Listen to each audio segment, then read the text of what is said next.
다 찾으신 줄로 알고 말씀 한 목소리로 합독하여 읽어나가겠습니다. 무리가 몰려와서 하나님의 말씀을 들을새 예수는 게네사렛 호숫가에 서서 호숫가에 배 두 척이 있는 것을 보시니 어부들은 배에서 나와서 그물을 씻는지라.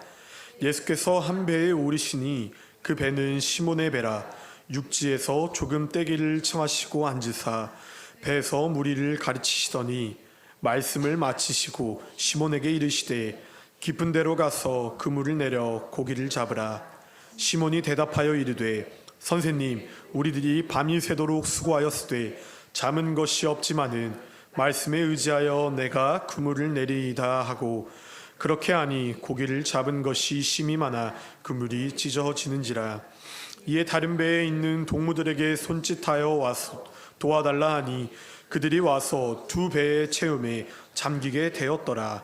시몬이 베드로가 이를 보고 예수의 무릎 아래에 엎드려 이르되 주여 나를 떠나소서 나는 죄인이로소이다 하니 이는 자기 및 자기와 함께 있는 모든 사람이 고기 잡힌 것으로 말미암아 놀라고 세베대의 아들로서 시몬의 동업자인 야고보와 요한도 놀랐음이라.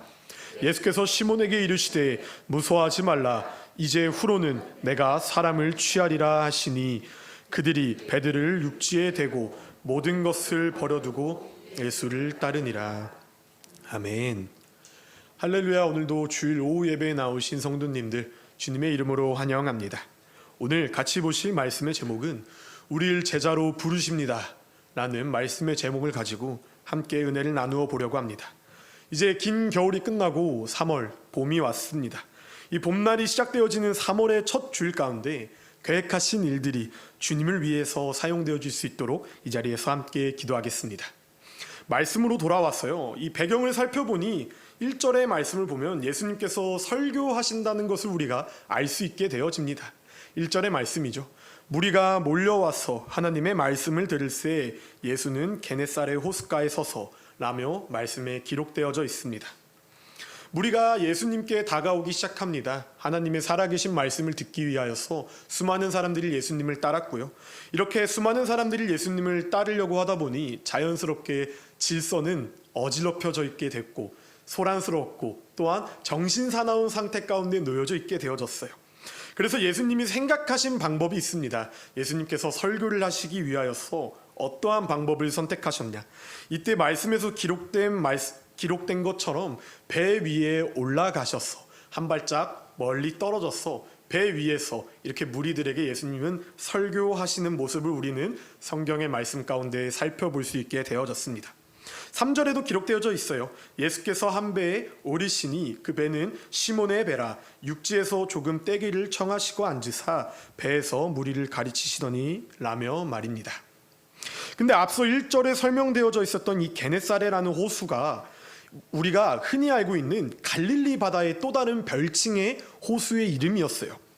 이 지역은 물고기가 참 많은 지역이었습니다. 그렇기에 많은 어부들이 있었고요. 이 어부들은 많은 물고기의 스팟을 향해서 배를 움직여 그물을 내려서 물고기를 잡아 하루 먹고 하루 사는 생계를 유지했었던 자들이었다는 것입니다. 근데 여기서 조금 우리가 짚고 넘어가야 될 점은요. 예수님께서는 사람이 너무 많이 몰려오니까 배 위에 올라가셔서 설교를 하셨다고 기록되어져 있습니다. 근데 앞서 이 갈릴리 바다를 제가 지형적으로 설명드렸을 때는 물고기가 참 많이 잡히는 지형이라고 설명드렸죠. 어부들이 물고기를 많이 잡았으면은 배를 두고 육지에서 작업을 하지 않았을 것입니다. 배 위에 올라서서 그물을 정리하고 잡은 물고기를 정리하면서 오늘은 몇 마리가 잡혔네, 오늘은 몇 킬로가 잡혔네 하면서 만선의 기쁨을 누리고 육지에 돌아와야 되는 것이 이들의 모습이었는데 이상하게 그 시몬이라는 자의 배 가운데서는 예수님이 올라가셔서 설교하실 만큼 물고기가 그리 넉넉히 잡히지 않는 상황 가운데 있었던 어부의 모습이 오늘 등장하는 누가복음 5장에 시몬이라는 자의 이름으로 등장하게 되어집니다. 근데 예수님께서는 배 위에서 설교를 계속해서 진행하세요. 그리고 그 설교가 마친 후에 내려오시게 되어집니다.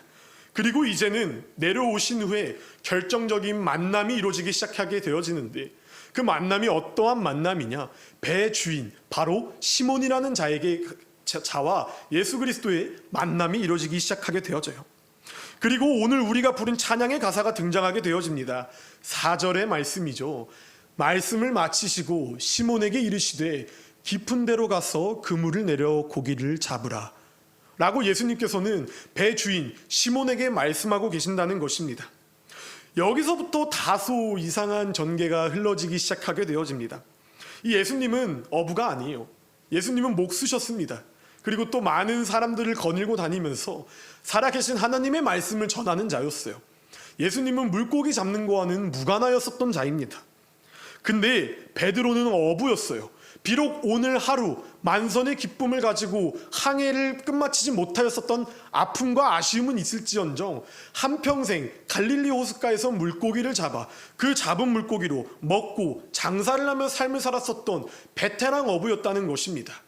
어부가 아닌 예수님이 베테랑 어부인 베드로에게 가서 깊은 데로 가 그물을 내려 고기를 잡으라고 배 주인 시몬에게 말씀하고 계시는데, 이때 베드로는 5절의 말씀처럼 시몬이 대답하여 이르되 선생님, 우리들이 밤이 새도록 수고하였으되 잡은 것이 없지만은 말씀에 의지하여 내가 그물을 내리겠습니다 라면서 주님의 말씀 앞에서 순종하기 시작하게 되어집니다.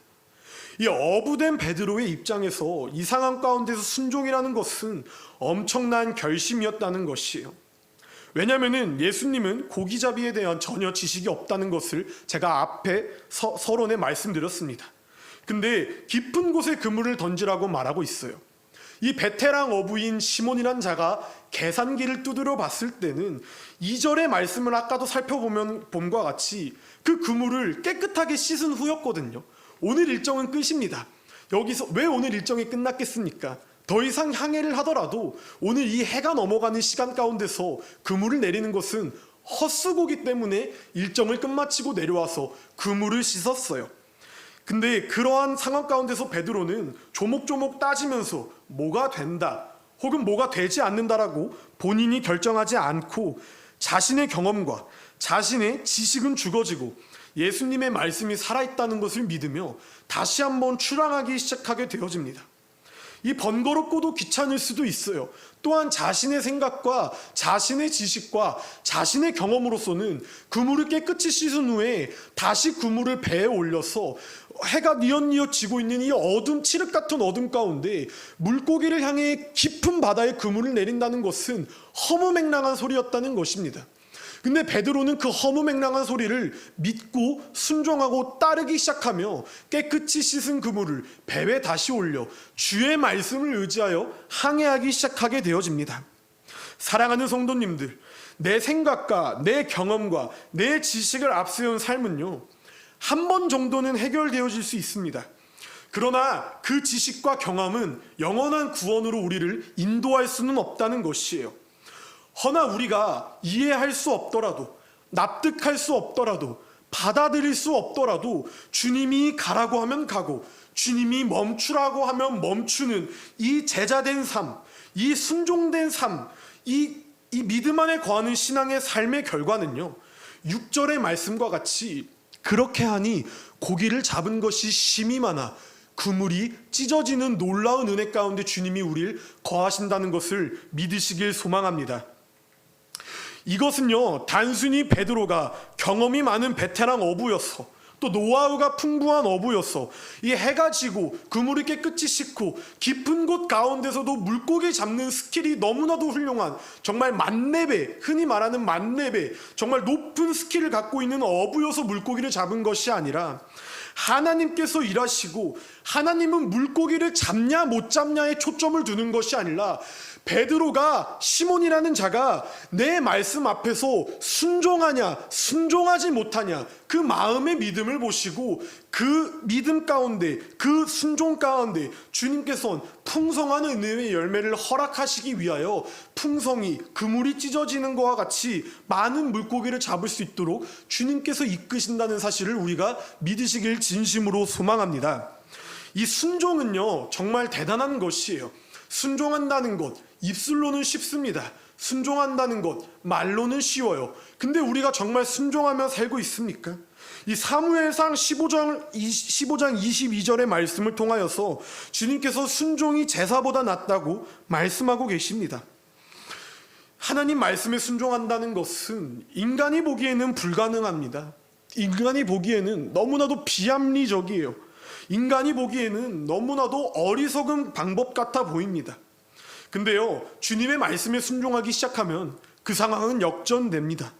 그리고 그것은 세상은 기적이라고 말하지만 하나님이 보시기에는 기적이 아니라 우리 마음 가운데 순종의 믿음을 보시사 풍성한 은혜를 더해 주시는 분이 우리 주님인 줄 고백합니다. 예수님께서는요, 고기가 없는 곳에 고기를 많이 잡게 하여서 그 기적을 통하여서 예수님의 위상을 드높이기 위하여서 베드로에게 그물을 내리라고 말하는 것이 아니었어요. 우리 마음 가운데 중심을 보시고 싶었고, 우리 마음 가운데 순종을 원하셨고, 우리 마음 가운데 믿음을 원하셨기 때문에 깊은 곳에 가서 그물을 던지라고 삶 가운데 나타나셔서 말씀하시는 분이 우리 주님이라는 사실을 인정하셔야 됩니다. 그리고 그 주님의 능력을 인정하고, 그리고 그 주님의 능력을 내 삶 가운데 받아들이기 시작하면요, 주님께서는 주님이 결실을 맺어 주십니다. 주님이 이기게 해주시고요, 주님이 역전시켜 주시며 가장 필요할 때에 가장 귀한 것으로 적재적소에게 우리에게 넘치는 은혜를 부어주시는 것이 우리 주님인 줄 믿으셔야만 합니다. 주님의 은혜는요, 인색하지 않습니다. 주님의 결실은 이렇게 썩어 없어지지 않아요.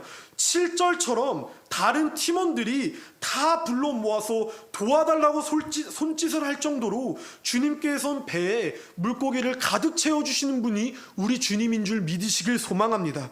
나아가서요, 8절의 말씀을 통하여 예수를 만나기 전에는 시몬이라고 불렸던 자는 이제 반석이라는 뜻의 이름을 갖는 베드로라는 이름으로 불리우게 되어지며, 그 베드로라는 자는 그 분 앞에 무릎을 꿇고 그 분 앞에 바싹 엎드려 아뢰며, 5절에는 선생이라고 불렀었던 자였지만 8절에서는 다시 한번 보시겠습니다. 주여라고 고백하기 시작한다는 것이에요. 이젠 베드로가 알았어요. 나한테 말을 걸어서 그물을 내리라고 하는 사람은 그냥 성인군자, 선생된 자가 아니라 정말 이 자는 살아계신 하나님의 아들, 우리를 구원해 주실 예수 그리스도, 즉 메시아구나 라고 인정하고 믿기 시작하였다는 것입니다. 그러니까 베드로는 이제 바짝 엎드려 무릎을 꿇고 주여라고 고백하기 시작하며, 이제는 시몬된 삶을 사는 것이 아니라 반석된 베드로의 삶을 살기 위하여서 주님 앞에 나와왔고요, 나아옴과 동시에 주님 앞에서 이러한 고백을 하기 시작하게 되어집니다. 나는 죄인이니까 당신은 나를 떠나야 한다고요. 예, 맞습니다. 세상이 바라볼 때는요, 이렇게 좋은 팀원을 모집하기 위해서는 어부 같은 사람보다는 좀 더 능력 있고 좀 더 명예롭고 좀 더 값진 행동을 하는 사람을 리더로 앞세워서 팀원을 꾸려 어벤져스처럼 떵떵거리면서 사는 것이 팀원을 꾸리는 데 있어서 제일된 목적일 것이에요. 제가 만화 영화를 참 좋아하는데요, 제가 보는 만화 영화 중에 원피스라는 만화 영화가 있습니다. 그 영화에서도 해적들이 항해를 하면서 본인들의 팀을 막 꾸리고 본인들의 동료와 제자들을 막 모집하는데요, 능력 있는 자들만 모집해요. 이렇게 막 허술한 친구들은 바다에 두고 가버립니다. 근데 막 이렇게 쌍칼을 휘두르고 엄청난 능력이 있는 사람들은 막 배에 승선시켜서 드림팀을 막 만들어 나가서 대항해 시대를 여는 것이 제가 즐겨보는 만화 영화예요. 이렇게 세상의 관점으로 바라보면요, 능력 있는 사람이 예수님의 제자가 되는 게 맞아요. 어부보다는 이 당시에 유명했었던 종교 지도자들이 예수님의 제자가 되는 것이 맞다니까요. 그렇기 때문에 베드로가 그것을 알고, 나는 죄인이니까, 나는 주님께 쓰임받을 수 없는 자니까, 나는 내 능력이 고작 물고기나 잡으면서 하루 벌어먹고 하루 벌어먹는 사람이니까 이렇게 위대하신 선생, 아니요, 위대하신 주님은 나를 만나시면 안 됩니다 아닙니다라고 고백하기 시작해요. 그래서 예수님이 세상 사람들과 같이 그래 내가 너보다 좀 더 훌륭한 사람과 팀을 꾸려서 제자 삼는 게 낫겠지, 그래 넌 그냥 여기 갈릴리 호숫가에서 계속 어부된 삶을 살아라 라고 주님이 말씀하셨나요?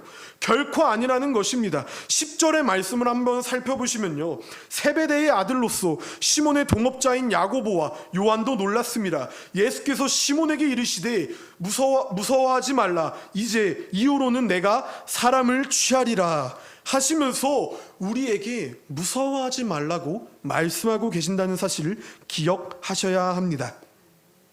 그리고 나아가서 자신을 따르면서 이제는 물고기를 잡는 어부가 아니라 사람을 낚는 어부가 되자고 우리를 부르시고 계신다는 것이에요. 죄인된 너를 내가 제자 삼길 원하니 나와 같이 이 길을 걸어가자고 주님이 부르신다는 것입니다.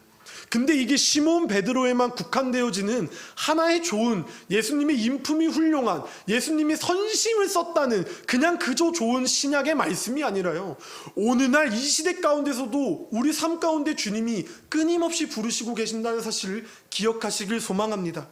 어제도요, 오늘도요, 내일도요, 이 자리에 앉아 계신 성도님들 한 사람 한 사람을 주님께서 내 제자가 되어줄래? 나의 길을 걸어가 줄래? 네가 이해할 수 없어도 내 말에 순종하여 깊은 곳에 그물을 내릴 때 내가 너에게 충만한 은혜, 그물이 찢어질 것 같이 많이 잡히는 고기를 더해줄 건데, 한번 비합리적이어도, 한번 이해할 수 없어도 나의 길을 걸어가지 않을래? 주님이 오늘도 우리 삶 가운데서 말씀하고 계신다는 것입니다.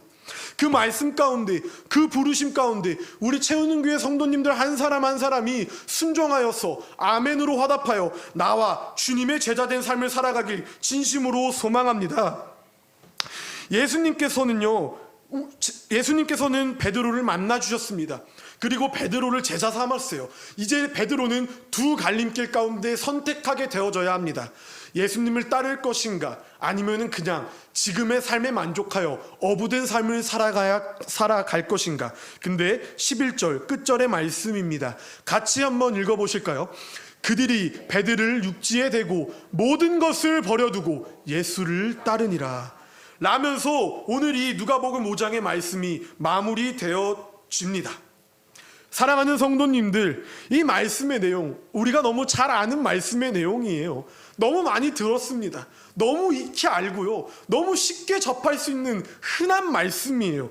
자, 근데요, 우리가 잘 아는 만큼, 잘 들은 만큼, 많이 이해한 만큼 베드로처럼 부른 제자된 삶 가운데 순종하며 삶을 살아가고 계십니까? 이 질문 가운데서는 자유로울 수 있는 사람이 몇 없을 거예요. 저 역시도 마찬가지입니다. 그럼에도 불구하고 주님은 세상에서 인정받는 사람이 아니라 말씀 앞에서 순종하는 사람들을 찾으시고 그 사람이 내가 되어서 오늘도 우리를 제자로 부르신다는 사실을 우리가 기억하셔야만 한다는 것입니다. 제자로서 삶을 산다는 것은 따른다는 것이에요. 따른다는 것은 상황도, 여건도, 이유도 아무것도 필요하지 않습니다. 그냥 믿고 순종하며 따라가는 것이에요. 그것이 따라가는 삶이고요, 그것이 제자된 삶입니다. 주님은 우리에게 그러한 삶을 살아내갈 것을 요구하고 계신다는 것이에요. 그 부르심 가운데 우리 모두가 나아오길 진심으로 소망합니다. 주님은 우리를 부르실 때 이 사람은 된다, 저 사람은 안 된다 라며 상황을 보시고, 여건을 보시고, 자세를 보시고, 능력을 보시며 면접을 보듯이 하나하나 체크하여서 이 사람은 내 제자, 저 사람은 그냥 들러리, 이렇게 나누신다는 것이 아니에요. 어부된 자도 주님께서는 제자로 부르시고요, 그냥 이렇게 아무 능력 없는 사람도 제자로 부르시고, 저 같은 사람도 주님께서는 제자로 부르셨어. 그 한 사람 한 사람을 이 땅 가운데에 심겨 놓으사 주님의 지상 명령을 착실히 이행해 나가서 내 삶 가운데 예수 그리스도의 향기를 증거해 내가지고 주님께서 오늘도 제자로서 우리를 부르신다는 것입니다. 11절의 말씀 우리가 다시 한번 살펴보실까요? 그 부르심 가운데 우리도 제자들이 그랬던 것과 같이 베드로를 육지에 대고 모든 것을 버려두고 예수를 따르기를 진심으로 소망합니다. 어부가 그물과 배를 벗어 던져버리고 예수님을 따르다는 것은 육적으로 철저하게 굶어 죽을 수밖에 없는 상황이 도래했다는 것입니다. 어부가 배가 없잖아요. 어부가 그물이 없잖아요. 물고기 잡아서 하루 벌어먹고 하루 살았다니까요. 근데 이 모든 것을 다 던져버리고 이 모든 것을 다 버려버리고 예수를 따랐다고 선택하게 되어집니다. 근데요, 이들이 예수를 따라서 굶어 죽었나요? 이들이 예수를 따라서 멸망했나요? 아니라는 것이에요. 이들은 예수를 따라서 굶어 죽지 않았고요. 이들은 예수를 따라서 멸망하지 않았습니다. 한 끼 못 먹는 것 정도는 안타까워서 이렇게 어부질을 하면 한 끼 정도는 내가 해결할 수 있겠지요.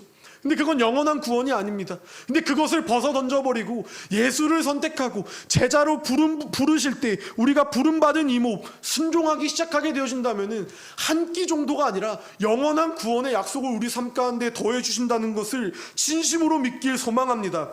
한 끼 정도 굶으면 어떻습니까? 조금 불편하면 어떻습니까? 제자된 삶을 살아가기 위해서 조금 힘들면 어떻습니까? 괜찮아요. 우리 구약 성경의 광야의 시대를 보십시오. 주님께서 굶어 죽게 우리를 내버려 두시지 않는다는 것이에요. 하늘에서 만나와 메추리를 내려서서 우리가 필요할 때 적재적소에 먹이시고 먹이시고 재우시는 분이 우리 주님이시라는 것입니다. 우리가 이 말씀 믿잖아요. 우리가 이 말씀 정말 진심으로 믿잖아요. 그러면은 입술로만 죄자된 삶을 살겠다고 고백하는 것이 아니라 정말 삶 가운데서도 주님의 길을 따르는 우리 모두가 되어지길 진심으로 소망합니다. 그리고 그 길을 따르면은 풍성히 더해주시는 은혜가 있으신 분, 나아가 구원의 소망을 우리 삶 가운데 더해주시는 분, 그분이 우리 주 예수 그리스도인 줄을 믿으시길 소망합니다. 이제는 우리가 제자로 부름받아 나선 이 몸입니다. 우리 소요리 문답 제1문 1답이 뭔가요? 인간의 목적은 하나님을 영화롭게 한다는 것이에요. 주님의 기쁨이 되는 삶, 주님의 기쁨이 되는 삶, 어떤 삶일까요? 주님의 길을 따르는 삶이에요. 주님의 말씀에 순종하는 삶, 주님의 제자된 삶, 삶 가운데서 주님의 향기를 나타내는 삶, 그로 인해서 주님이 우리를 통해 기뻐 받으시고 주님을 영화롭게 할 수 있다는 것, 그것이 주님께서 우리를 창조하신 제일된 이유와 목적이라는 것입니다. 목적에 맞게 살아야 됩니다. 주님의 기쁨 되게 삶을 살아야 됩니다. 그렇기 위하여서 우리가 이 말씀 앞에서 이 부르심 가운데서 제자로서 순종하시길 진심으로 소망합니다. 말씀을 마무리하겠습니다. 우리는 예수님의 팬클럽이 아니에요. 예수님의 제자가 된 자들입니다. 우리 채우는 교회 성도님들 한 사람 한 사람, 저와 여러분이 되어져서 예수님의 제자의 길을 걸어 나가셔서 오늘 담임 목사님 설교하신 것과 같이 이렇게 서로 헐뜯고 싸우며 나라가 이분법적으로 갈린 이 시대 가운데 소망이 없는 시대를 같이 비판하고 한탄하는 것이 아니라 말씀에 순종하고 기도하고 그 길을 걸어 나가며 내 삶을 통해 예수 그리스도의 향기를 증거하는 삶을 살아내시길 진심으로 소망하겠습니다. 우리가 이 시간 이 말씀을 붙들고 함께 찬양하고 기도하며 나오시겠는데요, 우리는 주님의 기쁨이 되어야만 합니다. 주님은 우리를 어제도 오늘도 내일도 제자로서 부르고 계세요. 이 마지막의 시대가 도래하고 있습니다. 이 마지막의 시대 가운데 누가 나를 위하여 내 길을 걸어갈게 라고 물으시는데 우리가 모른 체 하면 안 되잖아요. 그 부르심 가운데 순종해야 된다는 것이에요. 그게 제자된 삶이고요, 그게 우리 삶의 기쁨이요, 그게 받으시는 주님의 기쁨인 줄 우리가 믿길 소망합니다. 우리가 손잡고 함께 걸어갑시다. 우리가 죽어지고 예수 십자가가 다시 사는 신앙 가운데 거합시다. 내가 죽어지고 예수 십자가가 사는 삶, 제자로서의 삶을 사는 삶, 내가 주님의 기쁨이 되는 삶, 우리가 찬양하고 기도하며 나아가시겠습니다.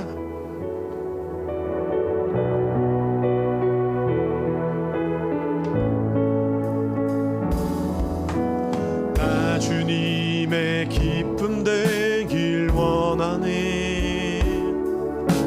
내 마음을 새롭게 하소서. 새 부대가 되게 하여 주사. 주님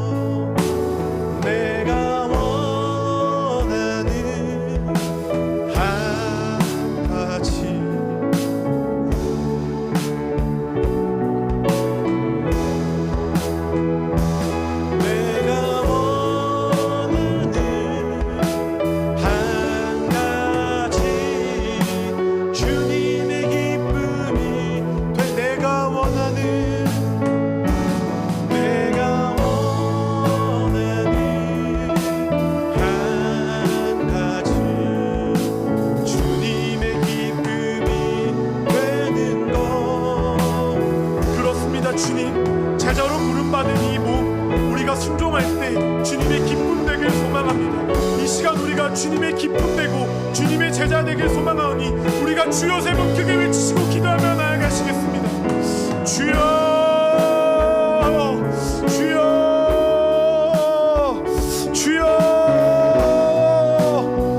사랑의 하나님 아버지 감사합니다. 주님께서 우리를 제자로 부르셨습니다. 부름 받았는데 주님, 그동안 내 삶 가운데 순종의 모습이 없음을 고백합니다. 주님, 나를 용서하여 주시옵소서. 이제는 베드로가 그물과 배를 던져 던지고 예수의 말씀을 따르겠다고 결정한 것과 같이 나도 나의 모든 것을 내어드리고 그 발 앞에 엎드려 선생 대신, 아니요 주님 대신 예수님의 길을 따라가겠노라 결심하오니, 결심하는 믿음의 반석 가운데 주님께서 굳건한 힘 더하여 주시옵소서. 주님, 그것이 나의 기쁨입니다. 주님, 그것이 나의 자랑입니다. 한 끼 안 먹으면 어때요? 내가 조금 불편하면 어때요? 괜찮아요. 그것이 주님을 위한 일이라면 내가 기꺼이 감내하고 기쁨으로 나아가겠습니다. 주님이 나를 믿는 것과 같이 나도 주님을 믿사오니 주여, 나와 함께하여 주시옵소서.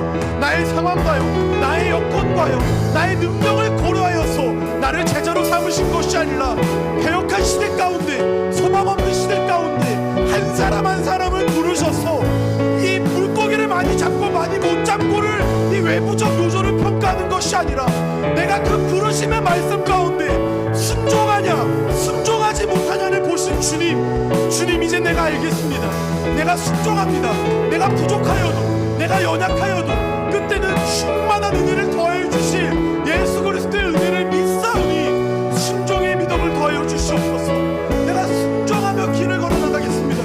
우리를 제자로 부르셨습니다. 부름받은 이모 주님을 위하여 살다가 주님을 위해 주께 싸우니 다짐하는 심령 가운데 주께서 함께하여 주시옵소서. 주님만 영광받아 주시옵소서. 그것이 우리의 기쁨이요, 그것이 우리의 삶의 목적이 되길 사모하오니 주께서 우리와 함께하여 주시옵소서.